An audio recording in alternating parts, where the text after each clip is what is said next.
So today I'm at Cape Point. You can see behind me it's quite windy, and the reason I'm here is I'm shooting a video about Shackleton. Well, actually Stanley and Shackleton. And backtrack a little bit.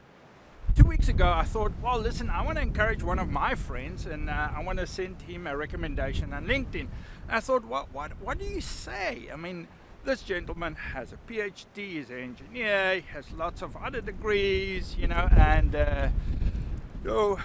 successful business man, and I thought, well, many other people have those things too, but he is a man of character. And I thought, well,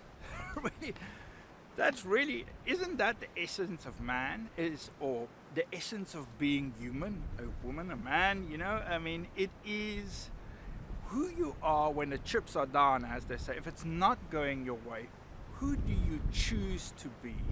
Not just for your own good, but for the good of those around you as well.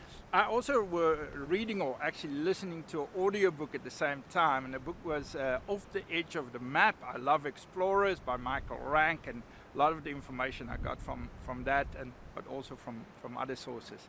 And so the last two chapters was two explorers, Stanley and Shackleton. Now, interesting, both were Englishmen,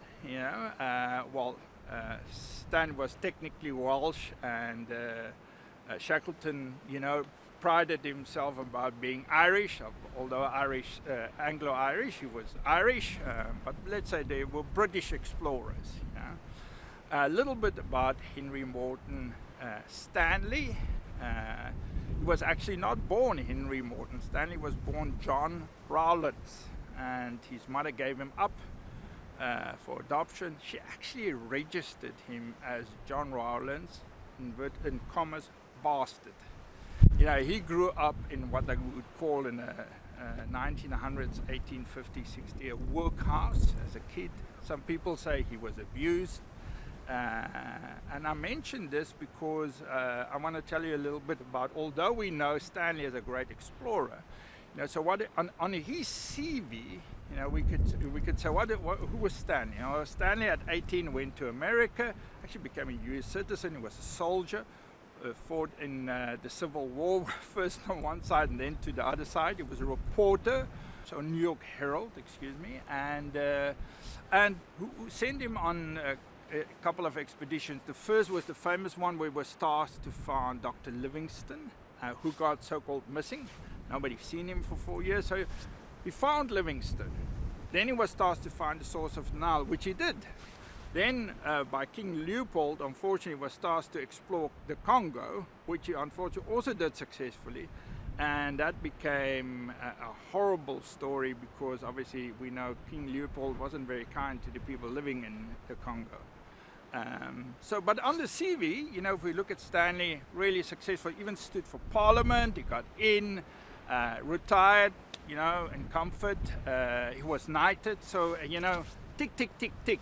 So let's go to Shackleton. So who was Shackleton? So Shackleton, born on Ireland, father actually studied medicine, and you would say, oh, wow, that's much better. And yes, they moved to London, and he went to school, but he wanted to be an explorer and a sailor, and so he joined the merchant navy, so he was also in a sense a soldier as well.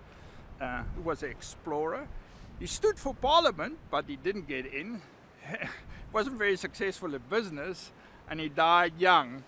But the other thing, his exploration goals, he didn't achieve one of them. So on paper, who do you think is more successful? Well, Stanley obviously achieved all these things. He stood for Parliament, all the goals were reached on paper, really. But let's talk about the explorations. When Stanley trekked through Africa, and people didn't agree with them, he chased them away. Half his people abandoned him. In Congo, he's known, and this is not just one or two sources. Talked about him shooting people who disagreed with him. So when times were tough, the essence of Stanley came through. Now, some people will argue and say, Reinhard, but Stanley was as horrible because he grew up, he was abused. You just told us his mother gave him up for adoption. No wonder he was such a nasty person. Now, I know people personally who've gone through those things, you know, and they are great people, you know, so not, you know, those are horrible things to happen to people, and people go through hell and back in life, but lots of people do. It's what you choose to be, even not just your current circumstances, but even the past circumstances. You do not have to be locked and tied onto a past that wasn't great and rosy. You could choose to do and to be different. Shackleton, on the other hand, you know, all his expeditions actually failed. He was first with Scott, the first time Scott went to the South Pole. He didn't reach it yet, but okay. Shackleton was sent home because he got sick. The second time he went with the Nimrod, he didn't get to the South Pole. He couldn't make it. They had to turn around. The third time was the Endeavour, which I'll speak about just now. And the fourth time he wanted to go around the South Pole, do some scientific exploration, and he actually died in South Georgia on the way with a heart attack.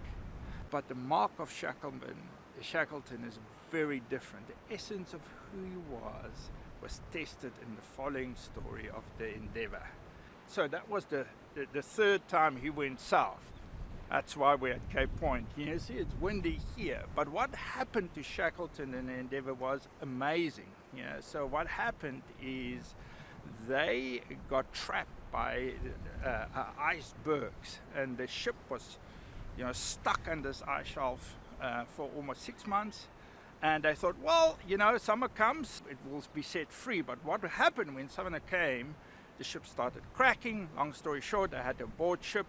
You know, they drifted on the ice shelf, and in the end, they had to go to an island called Elephant Island. And that was about 550 kilometers from where the Endeavour got stuck in the South Pole.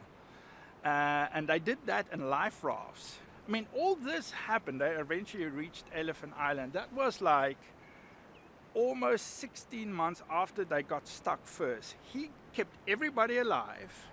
He kept the morale high. Amazing leader. Now, they got to Elephant Island. Not the end of the story. There was nobody. Okay, so he left 22 men, and him and 5 others went to South Georgia, where they knew, okay, there's a whaling station that could get help.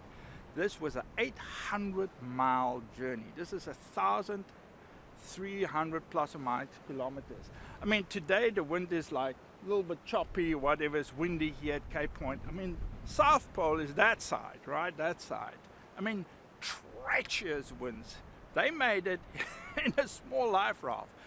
Got to South Georgia, was the wrong side of the island.